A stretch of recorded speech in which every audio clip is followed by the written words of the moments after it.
நீங்களும் என்ன போல முதல் வாட்டி ஓட்டு போடுற ஆளா இருந்தா, இது உங்களுக்கான வீடியோ. உங்க தலைவர மட்டுமே பார்க்காதீங்க. உங்க தலைவர் வந்துட்டு அங்க இருப்பாரு. மெயின் அவரோட தொகுதியில இருப்பாரு. உங்க தொகுதி எம்எல்ஏ யாருன்னு மட்டும் தெரிஞ்சுக்கோங்க. ஏன்னா, உங்க தொகுதி எம்எல்ஏ தான் உங்களுக்கு நடக்க பிரச்சனைகள்ல நேரடியா வந்து அவர் தான் வந்துட்டு பங்கு பெற முடியும். ஒண்ணொண்ணுக்கும் தலைவர் வந்துட்டு இருக்க மாட்டாரு. தலைவர் வந்துட்டு ஜெயிச்சிட்டாருன்னா தலைவர் போயிருவாரு. தலைவர் அவரோட வேலைய பார்க்க போயிருவாரு. யாரா இருக்கட்டும். வர்ற வரைக்கும் நெறைய சொல்லுவாங்க. அது பண்ணுவோம், இது பண்ணுவோம். வாக்குறுதிகள்லாம் பயங்கரமா இருக்கும். அறிக்கைகள்லாம் நல்லாயிருக்கும்.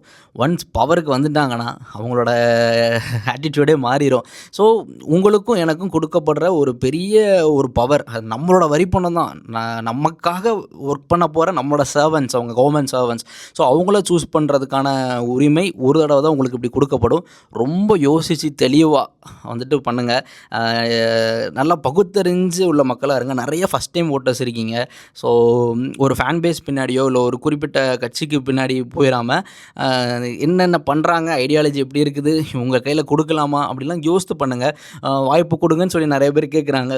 குடுங்க. வாய்ப்பு குடுக்குறது தப்பு இல்ல. பட் எல்லாமே தெரிஞ்சுட்டு, பகுத்தாராய்ஞ்சுட்டு குடுங்கங்கிறது தான் இங்க சொல்றது. ஸோ, நல்லா யோசிச்சு பண்ணுங்க. ஒரு பொருள் வாங்குறதுக்கு எவ்வளோ எஃபோர்ட் போடுறோம், அதே மாரி தான் அடுத்த 5 வருஷத்த நிர்ணயிக்கக்கூடிய ஒரு மாற்றமா இருக்குது உங்களோட ஒவ்வொரு ஓட்டும்.